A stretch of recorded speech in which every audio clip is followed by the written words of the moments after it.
Assalamualaikum warahmatullahi wabarakatuh.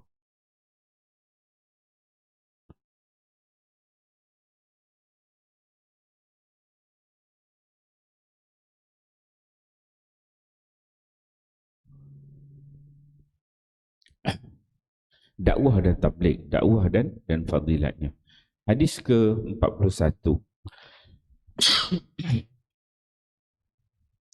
An Usamah bin Zaid radhiyallahu anhuma annahu sami'a Rasulullah sallallahu alaihi wasallam yaqul yuja'u birrajuli yawmal qiyamah fayulqa fin nar fatadliqu aghtabuhu fin nar wa yaduru kama yadurul himar birraha'u fayajtami'u ahlun nar alaihi fayaqul ya fulan ma sya'nuka alaysa kunta ta'muru bil ma'ruf wa tanhana 'anil munkar qala kuntu amurukum bil ma'ruf wa la atihi wa anhaakum 'anil munkar wa atihi rawah Bukhari bab sifatun nar wa annaha makhluqah. Sayyidina Usamah bin Zaid radhiyallahu anhuma meriwayatkan bahawa beliau mendengar Rasulullah sallallahu alaihi wasallam bersabda, pada hari kiamat akan dibawa seorang lelaki, lalu dia dicampak ke dalam neraka sehingga tali-tali perutnya akan terburai keluar. Lelaki itu akan berpusing-pusing di sekeliling tali perutnya itu, seperti keldai-keldai mengelilingi pengisar gandum. Yakni sebagaimana haiwan yang digunakan untuk mengisar gandum secara tradisional, berputar mengelilingi pengisar, demikianlah lelaki itu akan berputar mengelilingi tali perutnya sendiri. Ahli-ahli neraka akan datang berhimpun di sisinya. Lalu mereka bertanya kepadanya, wahai fulan, kenapa dengan kamu? Tidakkah kamu mengajak kami melakukan kebaikan dan mencegah kami daripada kemungkaran? Maka lelaki itu menjawab, sememangnya aku mengajak kamu kepada kebaikan, tetapi aku sendiri tidak beramal dengannya. Aku mencegah kamu daripada kemungkaran, tetapi aku sendiri melakukannya. Hadis Bukhari. Alhamdulillah tuan-tuan beliau, pagi ini kita membaca satu hadis Nabi SAW. Hadis di bawah tajuk dakwah dan tabligh, dakwah dan fadilatnya. Hadis ke-41 diriwayatkan oleh Usamah bin Zaid. Usamah bin Zaid ni anak Zaid. Nabi SAW dia ada seorang anak angkat, namanya Zaid bin Harithah. Zaid bin Harithah ni anak angkat Nabi SAW. Nabi sangat sayang Zaid bin Harithah. Dan Zaid ni dia ada nama dia Usamah. Si Usamah ni lah yang menjawabkan hadis ini. Zaid bin Harithah ni, dia ni ketika mana berlakunya peperangan Mu'tah, dia ni orang yang pertama syahid. Nabi bagi 3 orang. Zaid bin Harithah, Ja'far At-Tayyar dan juga Abdullah bin Rawahah. Tiga-tiga yang mula Zaid. Masa perang Mu'tah tu, Usamah ni sama dengan ayah dia. Tengok ayah dia syahid. Dan Usamah bin Zaid ni, dia ni ulama kata dia hubban Nabi sallallahu alaihi wasallam. Dia jantung hati Nabi. Nabi dia ada anak angkat Zaid. Zaid ni Nabi sayang. Tiba-tiba Zaid ni mati dalam perang Mu'tah. Maka Zaid ni ada anak dapat Usamah. Usamah tu Nabi sangat sayang.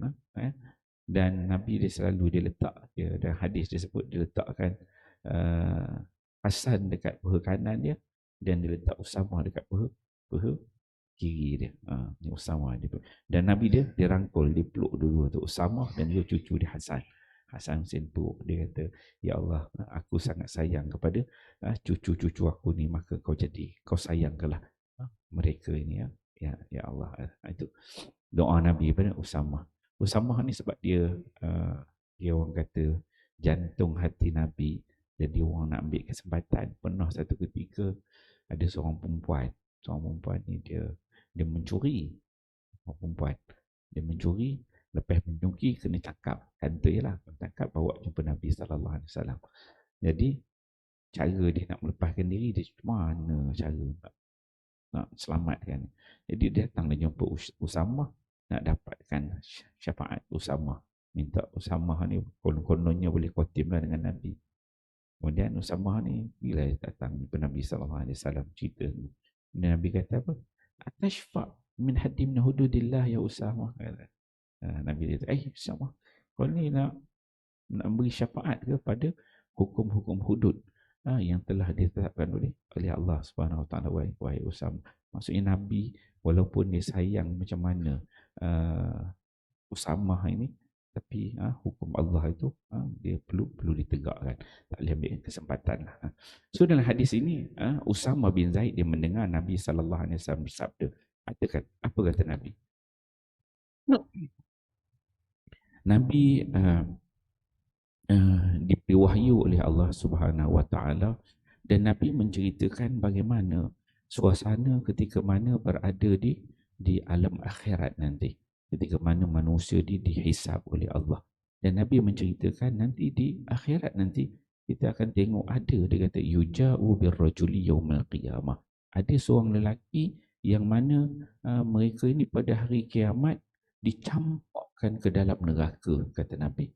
Kemudian fatandaliqu aqtabahu finnar, bila lelaki ini dicampak dalam neraka, terburai perut dia, terburai tali perut di dalam neraka itu, kan. Kemudian kata Nabi fayaduru, maka lelaki ini bila perut dia terburai, dia pun dia ambil, dia mengelilingi tali perut dia tu. Kata Nabi kama yadurul himaru birahau, sebagaimana seekor keldai dia mengelilingi pengisar, kan. Keldai itu dibuat kayu, dia letak, dia pusing kisar gandum tu. Jadi macam itulah tali perut tu dekat tengah, jadi lelaki ni duk pusing tali perut dia tu. Kemudian bila berlaku begitu, ahli-ahli neraka ni mereka ni datang, dia tengok, nampak lelaki ni orang baik dulu, saleh, kan, nampak orang baik dekat dunia. Wa yajtami'u ahli nar, ahli-ahli neraka pun datang, dia tengok ini siapa pula baru masuk ni, kan, baru geng baru masuk lah, kan. Dia tengok siapa lah, semua ahli neraka datang berkumpul keliling pada dia, dan mereka bertanya, ya fulan, dia kata, wahai saudara, dia kata, masya'nuka, kenapa kau kena diazab sebegini rupa? Kami tak level ni, tapi kau lagi tinggi, lagi hebat pada kami, kena azab. Masya'nuka, kenapa begini? Alaysa kunta ta'muru bil ma'ruf, bukankah dekat dunia dulu kau yang ajak, dia kata, kau yang ajak kami ni buat benda yang ma'ruf, wa tanhana 'anil munkar, kau yang halang kami ni daripada buat benda munkar. Kata lelaki tu, dia kata, kuntu amurukum bil ma'ruf, dia kata, aku ni mengajak kamu semua kepada benda ma'ruf, wala atihi, tetapi aku sendiri tak buat. Dia kata, ni penyakit ni, wala ati, aku suruh kamu buat benda baik, tapi sebenarnya aku tak buat. Dia kata, wa anhaakum 'anil munkar, dan aku larang kamu daripada buat benda munkar, wa ati, sedangkan aku buat benda munkar. InsyaAllah tuan-tuan boleh, hadis ni hadis Bukhari ni. Bukhari ni orang tak bertikai lah.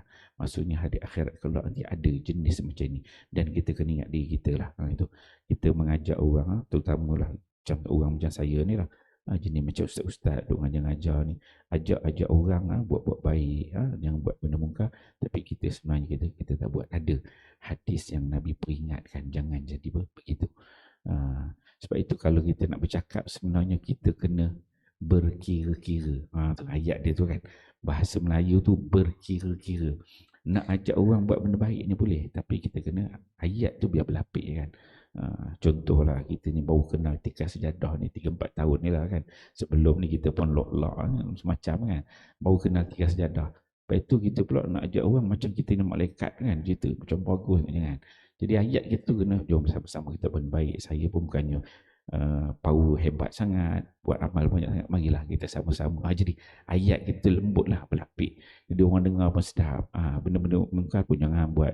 Dulu saya pernah terjebak gini, cerita, kan. Jangan, ayat kita kena berlapik lah, gitu. Supaya apa, jangan kita nanti jenis jadi macam keldai yang pusing dia punya tali perut dia di akhirat kelak. InsyaAllah tuan-tuan mulia, kita fahami hadis ini, amalkan, sampaikan. Wallahu a'lam. Subhanakallah wa bihamdihi.